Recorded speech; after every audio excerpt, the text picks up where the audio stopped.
You know, at first I doubted that holistic designs could top their previous strategy game Merchant Prince, but I have to confess that I really love Hammer of the Gods. What's to love?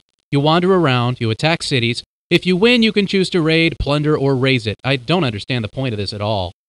Raiding takes only a few movement points, but only nets you a small percentage of the city's stores.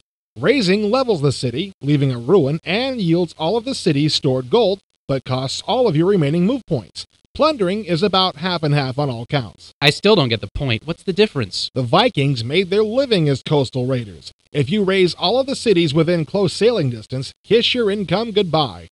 I still didn't enjoy this game much. Why bother to conquer cities? I mean, they have food and wares values that they generate, but they don't produce anything. Dude, it's not Master of Magic. The point of the game isn't to conquer cities. It's to complete the series of quests in the quest tree. Ultimately, these lead you to Odin's quest. The first player to complete this wins the game and becomes Hammer of the Gods. There are really only a couple of different types of quests. Raid something, kill something, explore a number of map squares, offer your daughter's hand in marriage, that sort of thing. The actual details of the quests get harder the further into the game you get. For instance, an easy quest might be raid any one village, while a harder quest would be raid any 4 burgs, a burg being tougher and better defended than a village. Get it? Uh-huh.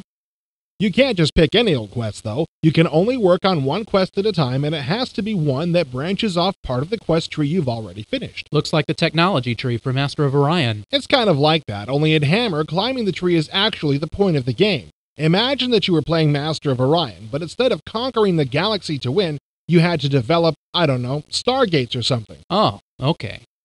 Finishing a quest earns you a reward from the god who assigned it to you. This takes the form of free hero and special troop units, magic items, and spells. Part of the strategy in the game involves balancing the difficulty of the quest you choose with the rewards you'll get for finishing it, as well as the quests it'll lead you to. So the focus of the game really has almost nothing to do with the big tile-based map you move units around on. Well, except that that's where completing the quests actually occurs. And you don't see this as a problem. Well, it's different, but no, I don't think it's bad just because it's different. So enough about the quest tree. What about the rest of the game? It's not so different from other tile-based strategy games on that count. You move units around exploring the map.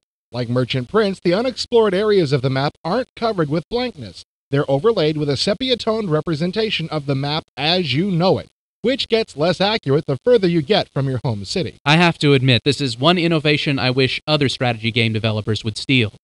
When you move a unit into a neutral or enemy city, battle breaks out. Battle takes place on a side-view tactical map. The animations during combat are pretty good, though not earth-shaking. And surprisingly, although it's not a war game, the tactical display actually allows you to employ some simple tactics. What a concept. Possibly one of the best elements in the game is the use of diplomacy. In addition to the usual peace treaties and trade agreements, you can agree to exchange just about anything: money, map information, spells, or your daughter's hand in marriage. Tell you what I do like. I like the fact that you can choose how you offer a deal. You can tell an opponent, here, have this gold, or I offer you this gift of gold in exchange for map information. Or you can say, give me the map info I want or I'll come over there and kick your Nordic butt.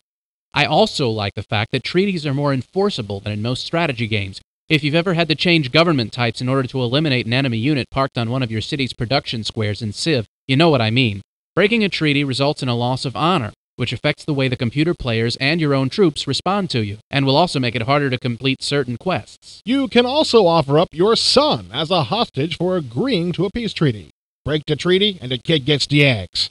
I'm saddened to confess, though, that there are a couple of problems with Hammer of the Gods. Are these gameplay problems or other problems? A little of both. My biggest gripe with it is that after a while, panning the mouse across the screen caused all sorts of nasty graphics glitches.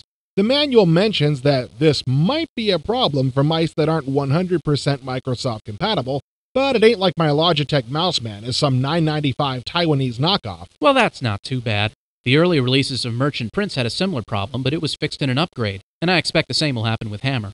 Overall, I like Hammer of the Gods. It's got kind of a weird feel to it, very different from your traditional explore and exploit strategy game, but if you're into raping and pillaging in the name of Thor, simulated of course, Hammer captures the essence of Viking culture superbly. I have to admit, I do like the fact that you have a clear-cut goal.